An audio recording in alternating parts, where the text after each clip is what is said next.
सत्यनारायण व्रत कथा। व्यास जी ने कहा, एक समय की बात है। नैमिषारण्य तीर्थ में शौनकादिक 88,000 ऋषियों ने पुराणवेत्ता श्री सूत जी से पूछा, हे सूत जी, इस कलयुग में वेद विद्यारहित मनुष्यों को प्रभु भक्ति किस प्रकार मिलेगी तथा उनका उद्धार कैसे होगा।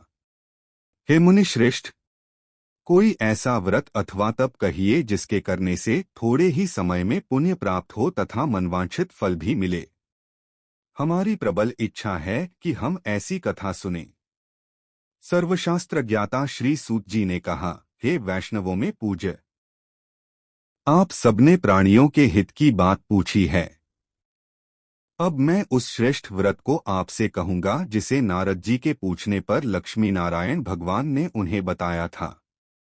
कथा इस प्रकार है, आप सब सुने। एक समय देवर्षि नारद जी दूसरों के हित की इच्छा से सभी लोकों में घूमते हुए मृत्युलोक में आ पहुंचे। यहाँ अनेक योनियों में जन्मे प्रायः सभी मनुष्यों को अपने कर्मों के अनुसार कई दुखों से पीड़ित देखकर उन्होंने विचार किया कि किस यत्न के करने से प्राणियों के दुखों का नाश होगा। ऐसा मन में विचार कर श्री नारद विष्णुलोक गए। वहां श्वेतवर्ण और 4 भुजाओं वाले देवों के ईश नारायण को, जिनके हाथों में शंख, चक्र, गदा और पद्म थे तथा वरमाला पहने हुए थे, देखकर स्तुति करने लगे। नारद जी ने कहा, हे भगवन, आप अत्यंत शक्ति से संपन्न हैं। मन तथा वाणी भी आपको नहीं पा सकती, आपका आदिमध्यांत भी नहीं है। आप निर्गुण स्वरूप सृष्टि के कारण भक्तों के दुखों को नष्ट करने वाले हो। आपको मेरा नमस्कार है। नारद जी से इस प्रकार की स्तुति सुनकर विष्णु बोले, हे मुनिश्रेष्ठ, आपके मन में क्या है?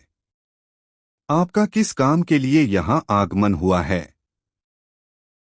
निःसंकोच कहें। तब नारद मुनि ने कहा, मृत्युलोक में सब मनुष्य जो अनेक योनियों में पैदा हुए हैं, अपने अपने कर्मों द्वारा अनेक प्रकार के दुखों से पीड़ित हैं। हे नाथ, यदि आप मुझ पर दया रखते हैं तो बताइए, उन मनुष्यों के सब दुख थोड़े से ही प्रयत्न से कैसे दूर हो सकते हैं।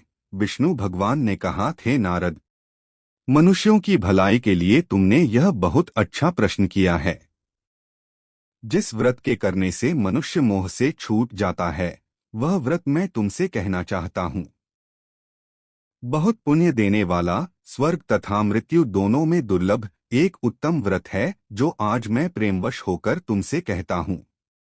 आए कथा सुनो। क्योंकि श्री सत्यनारायण भगवान का यह व्रत विधि विधान पूर्वक संपन्न करके मनुष्य इस धरती पर सुख भोग कर मरने पर मोक्ष को प्राप्त होता है। श्री विष्णु भगवान के यह वचन सुनकर नारद मुनि बोले, हे भगवान, उस व्रत का फल क्या है?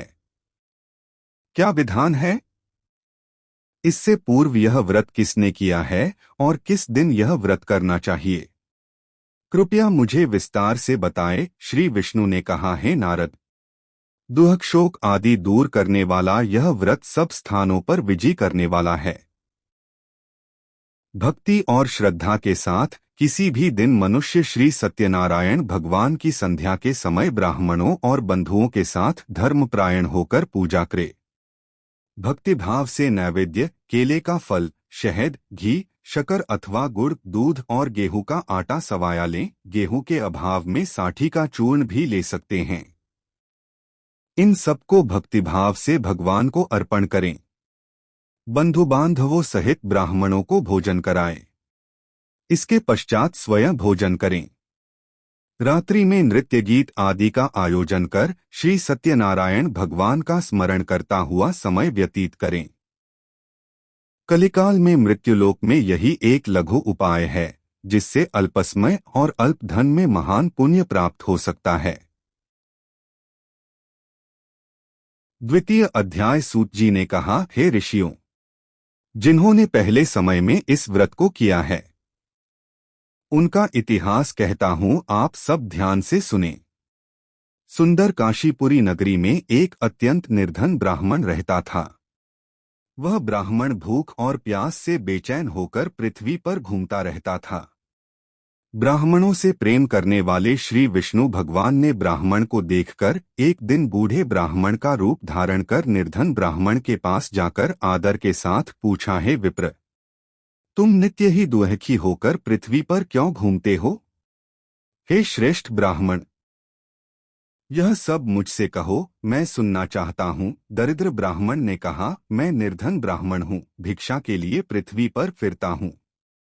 हे भगवान, यदि आप इससे छुटकारा पाने का कोई उपाय जानते हो तो कृपा कर मुझे बताएं। वृद्ध ब्राह्मण का रूप धारण किए श्री विष्णु भगवान ने कहा, हे ब्राह्मण, श्री सत्यनारायण भगवान मनवांछित फल देने वाले हैं, इसलिए तुम उनका पूजन करो, इससे मनुष्य सब दुखों से मुक्त हो जाता है। दरिद्र ब्राह्मण को व्रत का सारा विधान बताकर बूढ़े ब्राह्मण का रूप धारण करने वाले श्री सत्यनारायण भगवान अंतर्ध्यान हो गए। जिस व्रत को वृद्ध ब्राह्मण ने बताया है, मैं उसको अवश्य करूंगा, यह निश्चय कर वह दरिद्र ब्राह्मण घर चला गया। परंतु उस रात्रि उस दरिद्र ब्राह्मण को नींद नहीं आई। अगले दिन वह जल्दी उठा और श्री सत्यनारायण भगवान का व्रत करने का निश्चय कर भिक्षा मांगने के लिए चल दिया। उस दिन उसको भिक्षा में बहुत धन मिला, जिससे उसने पूजा का सामान खरीदा और घर आकर अपने बंधु बांधवों के साथ भगवान श्री सत्यनारायण का व्रत किया। इसके करने से वह दरिद्र ब्राह्मण सब दुखों से छूटकर अनेक प्रकार की संपत्तियों से युक्त हो गया। तभी से वह विप्र हर मास व्रत करने लगा। इसी प्रकार सत्यनारायण भगवान के व्रत को जो शास्त्र विधि के अनुसार करेगा, वह सब पापों से छूटकर मोक्ष को प्राप्त होगा। आगे जो मनुष्य पृथ्वी पर श्री सत्यनारायण भगवान का व्रत करेगा, वह सब दुखों से छूट जाएगा। इस तरह नारद जी से सत्यनारायण भगवान का कहा हुआ व्रत मैंने तुमसे कहा।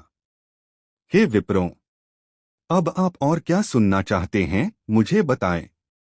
ऋषियों ने कहा, हे मुनीश्वर, संसार में इस विप्र से सुनकर किस किस ने इस व्रत को किया, यह हम सब सुनना चाहते हैं। इसके लिए हमारे मन में श्रद्धा है।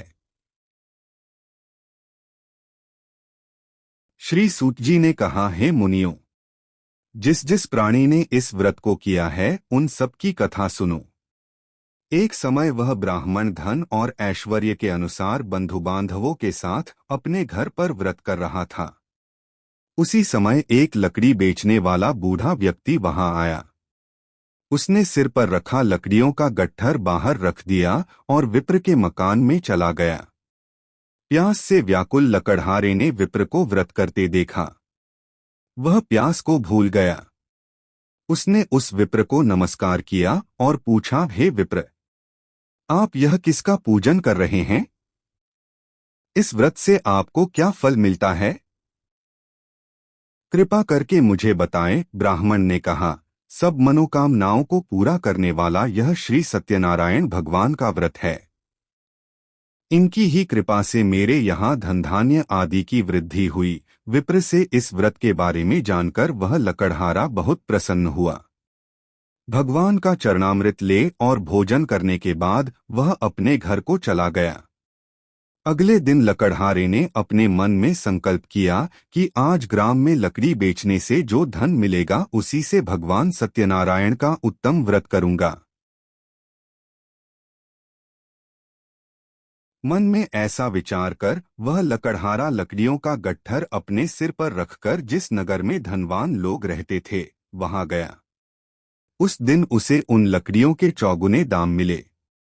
वह बूढ़ा लकड़हारा अति प्रसन्न होकर पके केले, शक्कर, शहद, घी, दुग्ध, दही और गेहूं का चूर्ण इत्यादि श्री सत्यनारायण भगवान के व्रत की सभी सामग्री लेकर अपने घर आ गया। फिर उसने अपने बंधु बांधवों को बुलाकर विधि विधान के साथ भगवान का पूजन और व्रत किया। उस व्रत के प्रभाव से वह बूढ़ा लकड़हारा धनपुत्र आदि से युक्त हुआ और संसार के समस्त सुख भोग कर बैकुंठ को चला गया।